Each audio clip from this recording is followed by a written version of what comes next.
আমার নাম হচ্ছে মিহি। আমি আজকে মডার্ন কম্পিউটার এসেছি আর আমি আজকে একটা পিসি সেটআপ নিলাম। পিসি সেটআপ এটা ভালোই লাগলো, বাজেটের মধ্যে আমার মোটামুটি ভালোই পিসি পেয়েছি। আমি যে পিসিটা নিয়েছি সেটা হলো রাইজেন 5 মাদারবোর্ডটা ইউজ করেছি, ওটা হলো MSI B450। আমি যে র্যামটা ইউজ করেছি সেটা হলো 8GB এবং NVMe SSD ইউজ করেছি 256GB।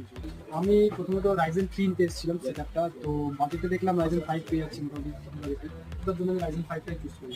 আর এই সেটআপের সাথে আমি কিছু ফ্রিও জিনিস পেয়েছি, সেটা হলো ব্লুটুথ স্পিকার, নর্মাল যে ওয়্যারলেস, আর ব্লুটুথ ডঙ্গেল পেয়েছি, একটা ফ্রি ব্যাগ পেয়েছি, আর কিবোর্ড মধ্যে রাখার একটা পেয়েছি। ভালো, এখানে মোটামুটি আপনার বাজেট হিসেবে আসলে পরে মোটামুটি ভালো, রেঞ্জ হিসেবে খুবই ভালো আছে। স্টেশনে নামবেন, 1 নম্বর প্ল্যাটফর্মে টিকিট কাউন্টারে গা ঘেঁষেই দোকানটা, মডার্ন কম্পিউটার বারাসাত।